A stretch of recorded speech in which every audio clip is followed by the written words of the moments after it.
Hey guys, thanks for watching my channel today. You know, I collect lures. I've been collecting fishing lures most of my life. And at 77, it isn't just about filling the boxes anymore. It's about holding history in your hands.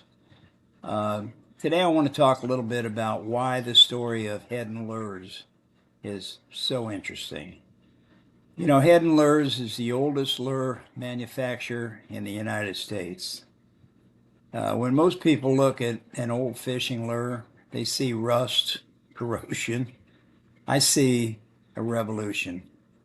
And if you're a lure collector like I am, the story of James Heddon's sons, better known to all of us simply as Heddon, might be one of the most fascinating stories of all in fishing.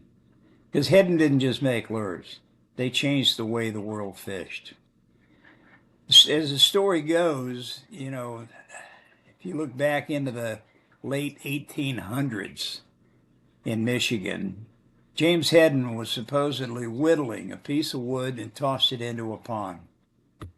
He happened to look down, and just after this little piece of wood that he'd been playing around with, whittling, just after it hit the water, a bass come out of nowhere and struck it. And that made him think. It made him think about that. Before that moment, artificial fishing baits were primitive. But that little chunk of carved wood turned into the first commercially successful artificial lure, the Dowagiac minnow. It wasn't a perfect product, but it was the birth of a modern day fishing lure industry. As a collector, that really fascinates me. Because when I hold one of those early wooden Heddons, I'm holding the moment bass fishing changed forever. They didn't just make lures, they created innovation. Look at some of these names: Zara Spook, Lucky 13, the River Run, Pumpkin Seed. These weren't accidents, they were breakthroughs. The Zara Spook, it taught the world to walk the dog. The River Runt, one of the first widely popular diving lures, trolling baits. I know because when we used to go to Canada when I was a kid, that's all we trolled with. The Lucky 13, a surface bait that could call bass up in heavy cover long before we had all the plastics of today. Heddon didn't copy trends. He didn't look at someone else's lure and try to copy it. He created them from the beginning. As a collector, that matters. That matters a great deal because each lure tells a chapter of innovation. From hand-carved cedar to early hardware design to paint schemes that truly were works of art. If you collect Heddon lures long enough, you start noticing something. The finishes weren't just functional. They were beautiful.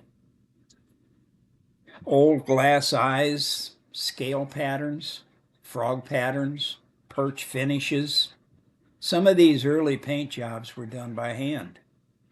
And when you open a tackle box that hasn't been touched in 60 years and you find one sitting there, it kind of feels like discovering a buried treasure. And at my age, I don't get excited about much, but finding a clean pre-war Heddon, that'll do it. What makes the Heddon story even more interesting is how it mirrors the rise of bass fishing itself. When bass fishing exploded in popularity in the mid-1900s, Heddon was right there. Before high-speed reels, before graphite rods, before forward-facing sonar, there was wood, there were treble hooks, and there was Heddon. They were part of tournament culture before tournament culture even knew what it was becoming. If you fished long enough, especially here in Florida, you've probably thrown one whether you realize it or not. Sure, some Heddons are worth a lot of money, but that's not why I collect them. I collect them because they represent a time when fishing was simpler. when topwater strike was all you needed, when you didn't need 10 rods on the deck, when a lure was built to last for generations. And here's the truth. At 77, I can relate to that. Wood ages, paint fades, and hooks get replaced. But the design will live forever. It's kind of like some of us old fishermen. We're going to be around for a long time. But here's why this story still matters today. In the world of soft plastics, tungsten weights, and electronics that show you fish breathing, there's something grounding about tying on a lure that was designed over 100 years ago, and it still catches fish. That's a legacy. And that's why the Heddon story is so interesting, because it reminds us that innovation doesn't always mean new. Sometimes the greatest ideas were carved from wood with a pocket knife. So when someone asks, why do I collect old Heddon lures? I tell them this: I'm not collecting baits. I'm collecting the evolution of bass fishing. And every time I open one of these old boxes or showcases, I can almost hear that first splash in a Michigan pool. And somewhere, even today, bass are still chasing it. Thanks for watching today, guys. I hope you enjoyed hearing a little bit about Heddon. You know, I had the opportunity, I guess back in September, to meet the great-grandson of the original Heddon. And he's quite a guy. As a matter of fact, I'm planning on interviewing him at some point for my magazine. And I'm sure he's got some great stories to tell. So, again, thank you for watching my channel.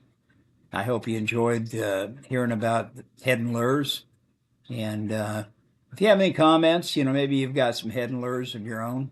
I'm sure you've experienced fishing with this arrow spook and some of the other lures. But by all means, you know, feel free to leave a comment. I'd love to respond to it. Thanks again for tuning in today, and I hope you have a great afternoon.